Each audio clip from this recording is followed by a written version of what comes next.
লাউ দিয়ে যদি হয় এমন মজার নাড়ু, তাহলে আর নারকেলের দরকার আছে কি? এই নাড়ু একবার খেলে আর কেউ নারকেলই খুঁজবে না, লাউ দিয়েই নাড়ু বানিয়ে খাবে। নমস্কার বন্ধুরা, জয়ার রান্নাঘরে সবাইকে স্বাগতম জানাচ্ছি। আজ একটা ইউনিক রেসিপি নিয়ে চলে আসলাম। অনেককেই দেখছি পেঁপে দিয়ে নাড়ু বানাচ্ছে, আর সেটা থেকে আমি ভাবলাম যে পেঁপে দিয়ে যদি নাড়ু হয় তাহলে লাউ কেন বাদ যাবে। আর আমি এই প্রথমই লাউয়ের নাড়ু বানাচ্ছি, তাই সেটাই আপনাদের সঙ্গে শেয়ার করছি। সবাই ভিডিওটি শেষ পর্যন্ত দেখবেন, ভিডিওটি কিন্তু দারুণ, আর নাড়ুগুলো দেখতে যতটা সুন্দর হয়েছে তার থেকে খেতে আরও বেশি মজা। শুরুতে আমি লাউটাকে ছুলে নিয়ে এখানে এরকম স্লাইস করে নিয়ে ভেতরে বিচিগুলো সব সুন্দর করে ফেলে দিয়েছি। এবার আমি এই গ্রেটারের সাহায্যে সুন্দর করে লাউটাকে গ্রেট করে নেব, আর এই ছোটো পাশ দিয়েই কিন্তু করতে হবে। বড় সাইড দিয়ে করলে কিন্তু অনেক বেশি বড় বড় হবে, সেক্ষেত্রে নাড়ুটা মোটেই ভালো হবে না। আমি দেখুন এভাবে গ্রেট করে নিয়েছি, আর এই লাউ দিয়ে কিন্তু প্রচুর পরিমাণে জল বেরিয়েছে।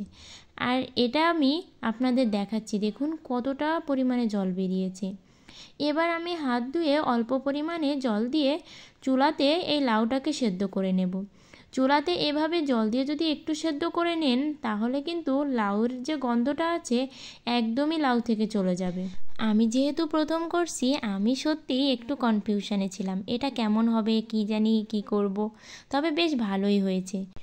এবার দেখুন আমি এই ঝুড়িতে এই লাউটাকে নামিয়ে নিলাম। এবার আমি লাউ থেকে জলটা ঝরিয়ে নেব। এদিকে আমি লাউ থেকে জলটা ঝরিয়ে দিয়ে ওদিকে আমি গুড়টাকে গ্রেট করে নেব। এখানে আপনারা চাইলে চিনিও কিন্তু ব্যবহার করতে পারেন। আর এবার আমি এই লাউটাকে এরকমভাবে চটকে চটকে জলটা ঝরিয়ে নেব। এবার কড়াইয়ে লাউটা দিয়ে এর ভিতরে অল্প পরিমাণে লবণ দেব, আর দেব 2 এলাচ আর তেজপাতা, এতে কিন্তু দারুণ গন্ধ বের হবে। এবার আমি পরিমাণ মতো গুড়টা দিয়ে নেব। গুড় দিয়ে আমি এটাকে মাখিয়ে নেব। আপনারা চাইলে শুরুতে গুড় দিয়ে পরে লাউটা দিয়ে নাড়ুটা তৈরি করতে পারেন, আর যারা চিনি দিয়ে নাড়ুটা তৈরি করবেন তারা শুরুতে চিনিটাকে ক্যারামেল করে নেবেন, তাহলে দেখতে কিন্তু দারুণ হবে। আর এবার দেখুন জলটা ঝরিয়ে নেওয়ার পরেও অনেকটাই কিন্তু জল বেরিয়েছে। এবার আমি চলে এসেছি চুলাতে এসে আমি এটাকে নাড়তে থাকবো আর এরকম ভাজতে থাকবো যতক্ষণ পর্যন্ত না জলটা শুকিয়ে যায়। আর আমি এই ভিডিওতে কিছুই গোপন করছি না। দেখুন এ পর্যায়ে এসে আমি দেখি যে এই নাড়ুটা কিন্তু তৈরি করতে গেলে এটা হচ্ছেই না, মানে আমি নাড়ু শেপই দিতে পারছি না। তাই আমি এখানে অল্প পরিমাণে ময়দা ব্যবহার করছি। আর ময়দা ব্যবহার করার পরে দেখুন এটা কতটা আঠালো হয়ে এসেছে।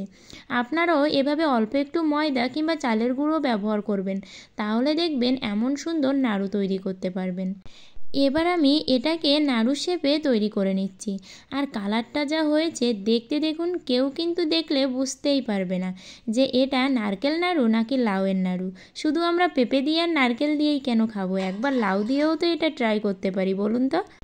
সবাই কিন্তু বাড়িতে এই নাড়ু বানিয়ে খাবেন, এমন লোভনীয় নাড়ু দেখে কি আর কেউ বসে থাকতে পারে।